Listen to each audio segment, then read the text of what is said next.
Hey, welcome back to more Date Alive. This time I'm doing episode 6 and 7 because, again, got lazy. And episode 6 is kind of an easy episode. It's more of a laugh out loud comedy episode because the the plot is basically everyone, all the girls, the spirits and stuff, they all want to go on vacation. They all want to go into the hot springs. And that's pretty much what the whole episode was about. We had a little bit of a jealousy rivalry between Yoshino, the little bunny girl, and obviously Toka, who still does not like the little girl at all because she's like, "Oh, you're taken away from me," and all this crap like that. And even the mech girls, the military girls, they even plan the vacation because they're just getting owned by I guess more spirits are owning them. I guess I forgot, not sure what they were doing with that, but so yeah, like I said, it's a comedy episode, and you have all the spirits together going to the hot springs, and they're basically a road trip. So they pile in a van, and during the trip drive over, Yoshino's like asking all these questions, and Shido's answering her. He's telling her what this is, what that is, and Toko gets kind of jealous because Shido pats the little girl on the head, and Toka gets really angry, and she blows up the van.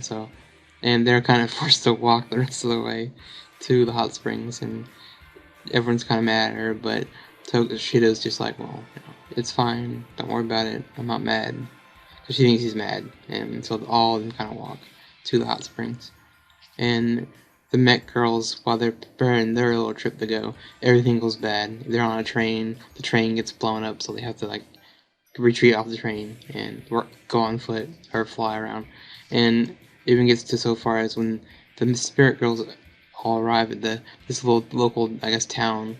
They even run into Kotori, she's there, and she was in the beginning kind of overhearing his plan to go to the hot springs, and she was kind of like, well, I could do that. I guess I could use some vacation time, and she's acting like, well, I'll just shop in here, or yeah, she's running this little shop, and she's like, I'm not here because of you guys or anything. So she's trying to play it off as she didn't follow them, which we all know she did. She wants to be with everyone and her brother and all that crap.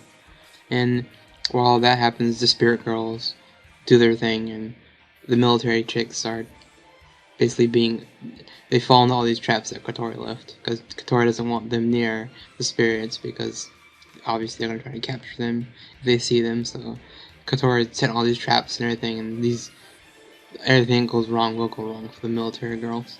And they do eventually see the spirits, and they kind of attack them, and I think that's when the Yoshino, her little puppet she has, the head falls off, and she freaks out, screams and cries, and it freezes the entire area, and that kind of pushes the military girls back a little far on their plans for the trip, leaving their commander to go absolutely nuts and crazy during this episode. It was pretty funny watching that. And when they finally get to the hot springs, the puppet head falls off once again, and Yoshino freaks out and cries, and it freezes the area. So they freeze the hot springs. They're like, now what? And well, while this is going on, one of the other employees of Kotori finds a hot spring because he was digging the ground. That was his punishment for saying perverted things to the commander. And at the end, everyone gets to share in this hot spring, even the military girls at the end credits.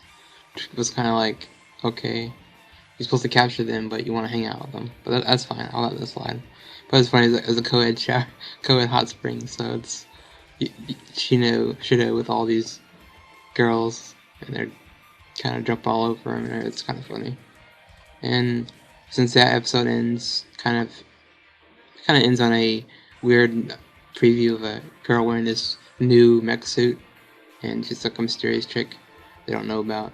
And jumping right into episode 7, which I just watched maybe about an hour ago, follows two new characters. We have a girl with blue hair, the mech girl we saw in episode 6.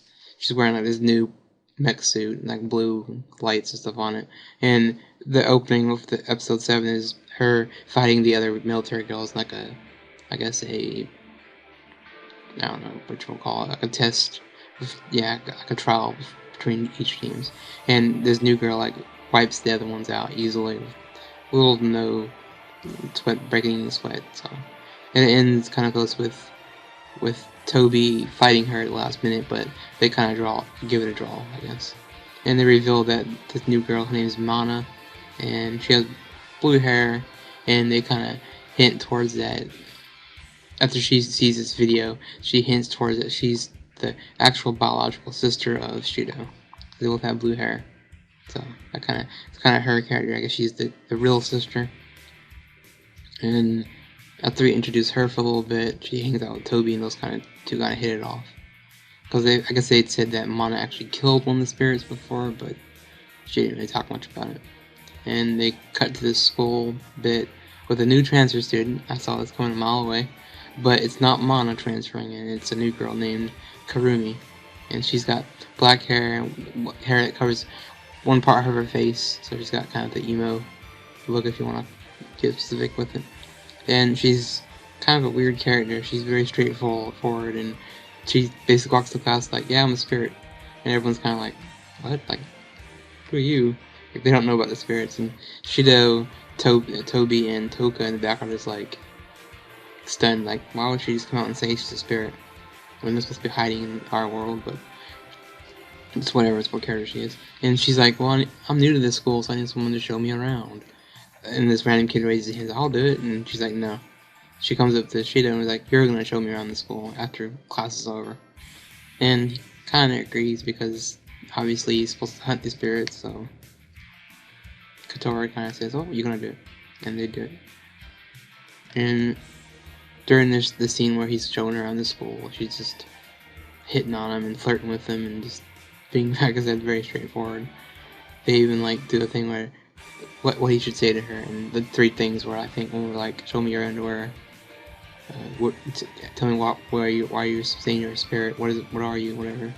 And the 3rd one I forget, but he hears the first one, the underwear comment. He's just like, he says it, just blurts it out.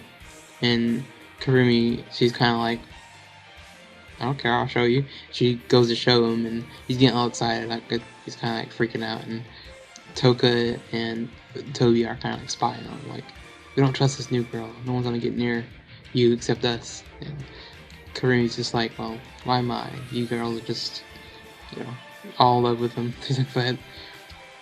But she leaves the school, and she kind of gets hit on by a bunch of these guys that come out of nowhere, that kind of hit on her, like, you want to come hang out?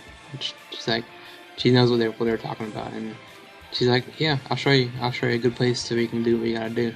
And she kind of walks off with them, and all you hear is just them screaming, like, help me and everything, and you see a bunch of blood, which they reveal later on. Mana kind of pops up to confront her, and is like, sees all the blood everywhere, and she's like, what are you doing, and all this stuff like that. Why are you doing this to people? But all that happens, and then they go to like a more comic scene where it's like Mana and Kotori finally meeting and button heads because they argue like, who's the better sister, the biological sister or the fake sister, which adopted one. And both of them kind of go arguing back and forth in a playful way, and she's just like playing around with her. And after that, day kind of closes with, I guess, everyone meeting for one more meeting, because Kotori found information on the new girl, Karumi, and they reveal the video. He sees the video of the people being killed, and he even sees the video of Mana transformed in her mech suit, shooting laser beams at Karumi like several times. But it doesn't really work, because the next day she comes walking into class like nothing happened. So they're like, what's going on? Even at the end of the episode, Toby kind of confronts Karumi like, what is your purpose? What do you want? And she basically says she loves Shido no matter what, and she wants his power to herself. So I guess you would classify this character as a yandere. If you saw Miraniki, she's like but maybe not as extreme right now anyway. And they reveal that one of her eyes, we saw her in an opening, she has like a clock hanging in her eye. So that tells me maybe she can rewind time to restore her power, basically making her immortal. So they did show Mana, like, she killed her and decapitated her and everything, but that did not stop her. She came back the next day. So I'm assuming her power is rewind time, making her immortal, so you can't really kill her off. And she kind of does something to Toby, and all these hands come out of the ground, like, hold on to her, and they're hinting that, she's going to kill her, but I don't think she's gonna die. I think she's gonna transform in her mech suit, or Shido's gonna arrive and stop her. Who knows? But yeah, either way, you can tell she's pretty much evil. She kills people without any kind of accelerator. Just kills for the sake of killing right now. And yeah, I'm curious to see what's other side Kurumi. I guess they already showed it, but who knows? Because most of the spirits I see have two personalities. You know, Toko's kind of, in the beginning, she's kind of quiet and aggressive, and then the second personality for her is like cute and nice and fun. And Yoshino, the little rabbit girl, she's quiet, but the opposite is she's more open and talkative, as long as she has her little puppet thing with her. So I don't know, with Yandere maybe should be, I don't know, kind, or that we would have one of those, but maybe she might be quiet. That would be kind of interesting swap personality right there. But anyway, that's been my episode reviews for 6 and 7 of Day Alive.